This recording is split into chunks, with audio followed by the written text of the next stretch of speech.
Friends amplifier చూస్తున్నారు కదా, శ్రీకాకుళం జిల్లా రాయవల్స్ నుంచి రాజుగారు 5.2 ఆస్ట్రా యాంప్లిఫైర్ ఆర్డర్ అయితే చేశారండి. సో యాంప్లిఫైర్ ఫ్రంట్ లుక్ ఈ విధంగా ఉంది. మరి రాజుగారు పక్కనే ఉన్నారు, వీడియోలో రావడానికి కొంచెం ఆయన ఇబ్బంది పడుతున్నారు కాబట్టి ఆయన చూపించట్లేదు. ఆయన రివ్యూ అయితే తీసుకుందాం, ఏ విధంగా ఉంది ఏంటి జస్ట్ వాయిస్ అనేది తీసుకుందామండి. ఇక్కడ స్టిక్కర్ అయితే నేను తీయలేదు. రవి అన్న నేను ఇంటికాడ తీసుకుంటానంటే స్టిక్కర్ తీయకుండా కేవలం డిస్ప్లే దగ్గర మాత్రం స్టిక్కర్ అయితే తీయడం అయితే జరిగిందండి. సో ఈ విధంగా యాంప్ ఫ్రంట్ లుక్ ఉంది. ఇందులో వాడే remote kit Astra version 8 remote kit అయితే యూజ్ అయితే చేశాను నేను. ఇది కంప్లీట్ బ్లాక్ కలర్ ప్యానల్ అండి, matte black glass black mix అయి ఉంటుంది ప్యానల్ ఇది. సో ఒకసారి ఇంటర్నల్ ఏ విధంగా డిజైన్ చేశాను ఏంటి, సౌండ్ ఏ విధంగా వస్తుంది ఏంటి అనేది కూడా మీకు నేను చూపిస్తాను. సో లాంగ్ వ్యూ నుంచి చూస్తే ఇంటర్నల్ ఈ విధంగా డిజైన్ చేశానండి. ఇందులో 2 ట్రాన్స్ఫార్మర్ మీద వాడడం అయితే జరిగింది. అంటే 2 సబ్ వూఫర్ బోర్డులకి ఒక ట్రాన్స్ఫార్మరు, అదేవిధంగా 5 ఛానల్కి ఒక ట్రాన్స్ఫార్మర్ యూజ్ అయితే చేయడం అయితే జరిగిందండి. ఇక 24-10 ట్రాన్స్ఫార్మర్ అయితే యూజ్ అయితే చేశాను. పవర్ సప్లై చూస్తున్నారు కదా, ఇది సాన్వా కంపెనీ కెపాసిటర్లు 3 కంపెనీ మెటల్ డయోడ్ యూజ్ అయితే చేయడం అయితే జరిగిందండి. ఇక సబ్ వూఫర్ బోర్డు వచ్చినప్పటికి కుమార్ ఆడియో థండర్ మోనో 2411 బోర్డులు అయితే 2 యూజ్ చేశాను. ఆయన 2 JBL సబ్ వూఫర్లు వాడుతున్నారు, దానికి బోర్డులు అయితే చక్కగా సరిపోతుంది.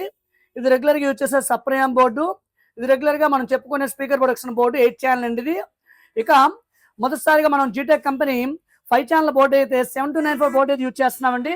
చాలా మంచి అవుట్పుట్ అయితే వస్తుంది బోర్డు అనేది. సో ఇది ఫస్ట్ టైం నేను యూజ్ చేశాను ఈ కంపెనీది. చాలా అంటే చాలా బాగుంది, హీటింగ్ ఇష్యూ లాంటిది ఏమీ లేదు. ఫ్యాన్లు అనేవి హీట్ సింక్ దగ్గరగా తీసుకోవడం జరిగిందండి. ఫ్యాన్ సౌండ్ కూడా ఏమీ లేదండి, చాలా చక్కగా ఉంది. ఇక మనం చెప్పుకునే రిమోట్ కిట్ ఆస్ట్రా వెర్షన్ 8, ఇది డాల్బీ డిజిటల్ DTS సపోర్ట్ చేస్తుంది.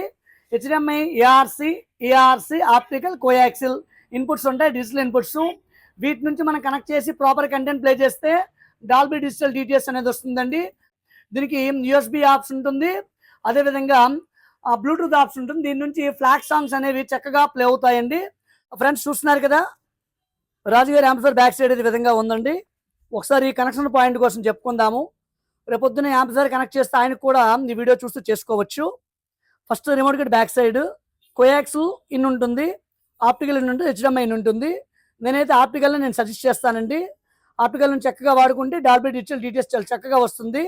HDMI ఎందుకు సజెస్ట్ చేయను అనేది అప్కమింగ్ వీడియోస్లో నేను చెప్తానండి, ఓకేనా. ఇది AC3 ఇన్ అంటే మీ దగ్గర పాత DVD ప్లేయర్ కానీ బ్లూరే ప్లేయర్ ఉంటే దాని నుంచి కనెక్ట్ చేసుకుంటే మీ డిస్కుల నుంచి కానీ హార్డ్ డిస్క్ నుంచి కానీ డాల్బీ డిజిటల్ DTS మనం ప్లే చేసుకోవచ్చు. AX1 AX2 ఈ విధంగా ఆస్ట్రా బ్యాక్ ప్యానల్ ఇక్కడ వెనక మనం బిగించడం అయితే జరిగింది. ఇక front right channel, front left channel, surround right channel, surround left channel, centre channel ఇక్కడ ఎంటీ ఉంటుందండి. ఎందుకంటే ఇది 7.1 ఇది బ్యాక్ ప్యానల్, ఇది మనం 5.2కి వాడుతున్నాము. ఇక్కడ రియర్ రైట్ రియర్ లెఫ్ట్ ఉంది, ఇది రియర్ కాదు, ఇది సబ్ వూఫర్ 1 సబ్ వూఫర్ 2 ఇదైతే గుర్తుపెట్టుకోవాలండి. మరి ఇక్కడ సబ్ వూఫర్ స్టిక్కర్ నేను పెట్టలేదు, ఈ రియర్ లెఫ్ట్ రియర్ రైట్ లో సబ్ వూఫర్ 1 సబ్ వూఫర్ 2 పెట్టుకోవాలి. సో ఇక్కడ వెనక్కి 2 RC ఫిమేల్స్ ఉన్నాయి, ఇది ఏంటని డౌట్ రావచ్చు. మనం రాజుగారికి సర్టైన్ డేస్ బిఫోర్ ఒక సబ్ యాంప్లిఫైర్ ఇచ్చామండి. అన్న నాకు బేస్ చాలా పోతే సబ్ యాంప్లిఫైర్ కనెక్ట్ చేసుకుంటే నాకు ప్రీ అవుట్ ఇవ్వండి అన్నారు. సో ఇక్కడ ప్రీ అవుట్ అయితే ఇవ్వడం అయితే జరిగింది. దీని నుంచి మీరు పవర్ సప్లై అయితే పెట్టుకోవచ్చండి, ఓకేనా. ఇదైతే కంప్యూటర్ AC కార్డ్ ఫిమేల్ అండి, AC కార్డు కూడా నేనే ఇవ్వడం అయితే జరుగుతుంది. ఈ విధంగా బ్యాక్ సైడ్ అయితే ఉంటుంది. ఒకసారి సౌండ్ టెస్టింగ్ చేద్దాం ఏ విధంగా వస్తుంది ఏంటనేది. ఫ్రెండ్స్ ఆప్టికల్ అయితే కనెక్ట్ చేశానండి. ప్రజెంట్ 5.1లో ఉంది, ఇది డాల్బీ కంటెంట్ అయితే ప్లే చేస్తున్నాను. సౌండ్ ఏ విధంగా వస్తుంది చూద్దాము. ఒకవేళ మనం ప్లే చేసే సౌండ్కి కాపీ రైట్ వచ్చినా బ్లాక్ అయినా ఇదే వీడియోని ఇన్స్టాగ్రామ్ వచ్చినప్పటికీ మజ్జిగౌరి ఎలక్ట్రానిక్స్ అని సెర్చ్ చేస్తూ వస్తుందండి. సాధ్యమైతే దాన్ని కూడా ఫాలో అయితే చాలా ఆనందమని అక్కడ నుంచి ప్లే చేస్తాను. అక్కడ నుంచి మీరు సౌండ్ టెస్టింగ్ వీడియోలు చూడొచ్చు. ఒకసారి ప్లే చేద్దాము.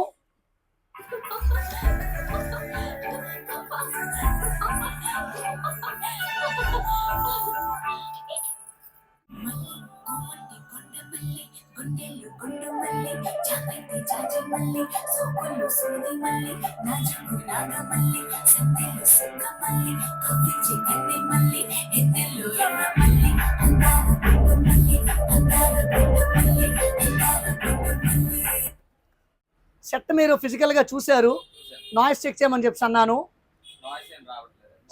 నాయిస్ ఏం వస్తుందండి, హమ్మింగ్ కానీ బేస్ పెడుతున్నాం డిస్టర్బెన్స్ కానీ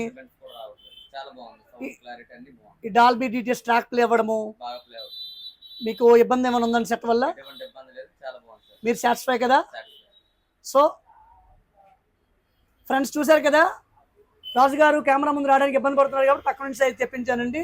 సెట్లో ఎటువంటి కంప్లైంట్ కానీ హీటింగ్ ఇష్యూ నాయిస్ ఎక్సెట్రా ఏమీ లేదు. చాలా క్లియర్గా అంటే ఒక థియేటర్లో ఎలా వస్తుందో ఆ సేమ్ ఫీల్ అయితే వస్తుంది. బట్ నేను చెప్పేది ఏంటంటే ప్రాపర్ కంటెంట్ ప్లే చేయాలి, in the same time audio settings ప్రాపర్గా చేయగలిగితే మీకు థియేటర్ ఎలా ఉంది అలానే వస్తుందండి. అందులో ఎటువంటి డౌట్ అయితే ఏమీ లేదు. ఓకేనా ఫ్రెండ్స్, మరొక వీడియోలో మర్రా కలుద్దాం. Thank you.